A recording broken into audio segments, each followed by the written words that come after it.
নমস্কার বন্ধুরা, সবাই কেমন আছো? গল্পগৃহের একটা নতুন ব্লগে তোমাদের স্বাগত। আচ্ছা বন্ধুরা, বলো তো, তোমাদের কার কার মনে হয় আমাদের জীবনে যা কিছু ঘটছে একমাত্র ওই করুণাময় ঈশ্বরের ইচ্ছাতেই হচ্ছে? আমার তো সব সময় মনে হয় আমাদের জীবনে ভালো মন্দ যাই হোক না কেন, একমাত্র তার ইচ্ছাতেই সব কিছু হচ্ছে, তাই না?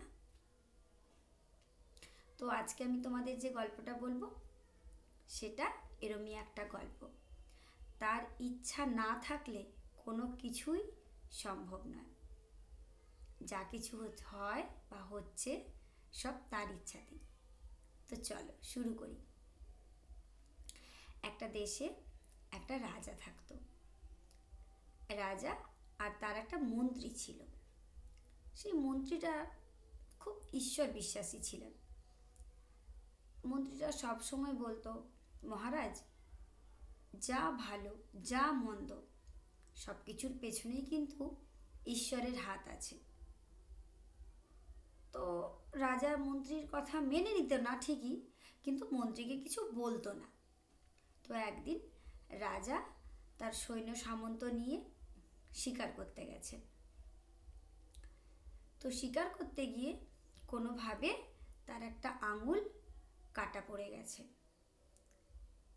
তো তখনও মন্ত্রীটা বলছে যে, মহারাজ, আপনি চিন্তা করবেন না, নিশ্চয়ই এর পেছনে কোনো একটা মহৎ উদ্দেশ্য আছে। কৃপাময় ঈশ্বর নিশ্চয়ই কোনো একটা উদ্দেশ্য সাধন করার জন্যই এই কাজটা ঘটিয়েছেন। তো রাজা বলছে, আরে, আমার আঙুল কাটা পড়েছে আর তুমি বলছো এটা যা হয়েছে ভালোর জন্য হয়েছে? এটাতে ঈশ্বরের কি ভালো হলো? রাজা খুব রেগে গেল। রাজা রেগে গিয়ে মন্ত্রীকে সেই রাজ্য থেকে বিতাড়িত করল। এর অনেক অনেক দিন পরে একবার ওই রাজা বনের পথ দিয়ে ফিরছিলেন। কোনো একটা কাজে গিয়েছিলেন, সেখান থেকে ফিরছিলেন। তো রাজামশাই যখন ওই বনের পথ দিয়ে ফিরছিলেন, তখন ওই বনে তিনি কিছু ডাকাতের হাতে ধরা পড়লেন। তো ডাকাতের দলের যেসব লোকজন ছিল তারা রাজাকে ধরে নিয়ে তাদের সর্দারের কাছে নিয়ে গেল। তো ডাকাত দলের সর্দার সে কি করলো না, সে তখন বলল যে সে যে মায়ের পুজো করে, মায়ের সামনে আজকে ওই রাজাকে বলি দেওয়া হবে। কেন না, বলি দিলে তার একটা বিশেষ উদ্দেশ্য সিদ্ধ হবে। তো রাজামশাই তো খুব ভয় পেয়ে গেল যে তাহলে কি আমার প্রাণটা এইভাবে অকালেই চলে যাবে? আমি কি এইভাবে ডাকাতদের হাতেই মরব? রাজা তখন মনে মনে খুব ঈশ্বরকে ডাকতে লাগলো। এবারে বলি দেওয়ার আগে কিছু নিয়ম কানুন থাকে। তো ডাকাতের দলের বাকি লোকজন যখন সেই নিয়ম কানুন পালন করতে গেল, তখন তারা দেখলো যে ওই রাজার হাতের একটা আঙুল কাটা। তখন তারা সেটা তাদের দলের সর্দারকে জানালো।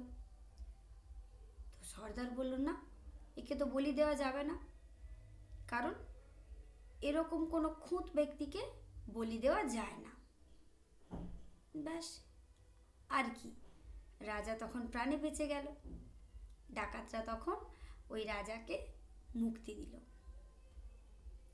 তখন রাজা ঈশ্বরকে অনেক অনেক ধন্যবাদ দিল।